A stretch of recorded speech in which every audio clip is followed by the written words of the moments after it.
Most of the patient जो प्रोस्टेटामेगाली से fight कर रहे होते हैं वहाँ पर रिकमेंडेशन की जाती है डॉक्टर के थ्रू कि आप ब्रिस्ट वॉक करो या फिर आप साइकिलिंग करो। अब यहाँ पर बेसिकली पेशेंट को ये तो पता चल जाता है कि साइकिलिंग इट्स गुड, कि उसकी प्रोस्टेटामेगाली सॉर्टेड रहेगी। तो उसके साथ ब्रिस्ट वॉक भी एक अच्छी एक्टिविटी है जिसकी वजह से प्रोस्टेटामेगाली के सिम्टम्स जो हैं वो थोड़े काम डाउन होंगे। बट एक्चुअली में क्या होता है कि पेशेंट जब बाइसिकलिंग करता है या साइकिलिंग को स्टार्ट करता है तो कुछ गलत चीज़ों को ऑप्ट कर लेता है। जैसे कि ओवर द टाइम जब वो साइकिलिंग कर रहा होता है तो बेसिकली वो बार बार नीचे पैर रखता है फॉर अ रेस्ट।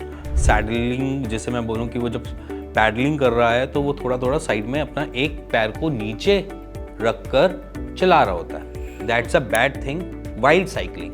अब मैं इसलिए ये चीज़ें इसलिए बताने की कोशिश कर रहा हूँ क्योंकि मोस्ट ऑफ द पेशेंट्स को ये दिक्कतें बार बार फेस करनी पड़ती हैं कि वो कुछ गलत चीज़ें करके अपनी साइकिलिंग से अपने प्रोस्टेटामेगाली को बढ़ा देता है। तो यहाँ पर क्या करना है, साइकिलिंग अगर आपके लिए है तो साइकिलिंग आपके लिए बेटरमेंट के लिए होनी चाहिए, आपके केसेस को वर्स्ट करने के लिए नहीं होनी चाहिए। तो कुछ चीज़ें हैं जिसको आज हम ध्यान से देखेंगे और समझेंगे कि जिससे हम साइकिलिंग बेटर तरीके से परफॉर्म कर पाए। तो सबसे पहली चीज़ कि जब आप साइकिल करते हो तो टेक अ रेस्ट। आप साइकिल करो, 1-2 किलोमीटर की साइकिल करी, देन रेस्ट। और जब आप रेस्ट करोगे तो आप अपने पैरों को नीचे नहीं रखोगे, आप पूरे के पूरे उतरोगे और उसको पार्क कर दोगे।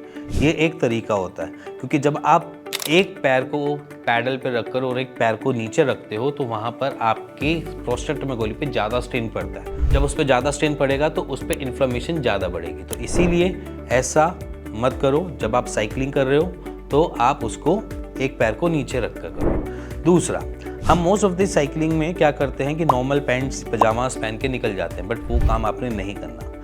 आप साइकिलिंग शॉर्ट्स लो, उसके साथ पैडेड शॉर्ट्स लो। पैडेड के साथ क्या होता है कि नीचे की तरफ पैडेड हो जाती है और साइकिलिंग शॉर्ट्स में आपको जो नीचे वाला जो आपकी बेसिकली आपकी जो सीट होती है उसकी वजह से कोई इम्पैक्ट ऐसा नहीं मिलता।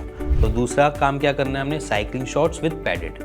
अब तीसरा काम एक और चीज़ होती है, जब हम साइकिल चला रहे होते हैं मोस्ट ऑफ द बाइसिकल्स में हम देखते हैं कि पतली सीट्स लगी होती है ना। तो पतली सीट्स हमको नहीं है रिक्वायरमेंट। इतनी कंफर्टेबल सीट्स लो कि जिससे आप अपने पूरे पोस्चर का वेट उस पर बैलेंस कर पाओ। तो हमेशा सीट्स की चॉइसेस अपने हिसाब से रखो जिस पे आप कंफर्टेबली बैठ पाओ।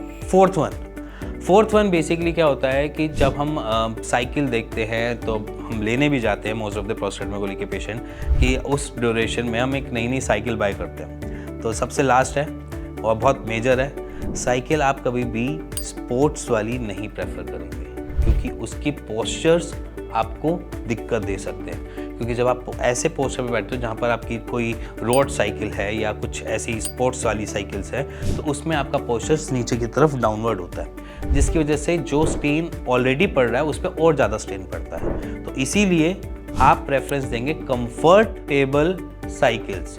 रोड साइकिल्स नहीं लेंगे, स्पोर्ट्स वाली जैसे टाइप की साइकिल्स नहीं लेंगे, कंफर्टेबल साइकिल्स लेंगे जिनका हैंडल थोड़ा सा अपवर्ड डायरेक्शन में हो, सिटिंग पोस्चर थोड़ा सा नीचे की तरफ हो।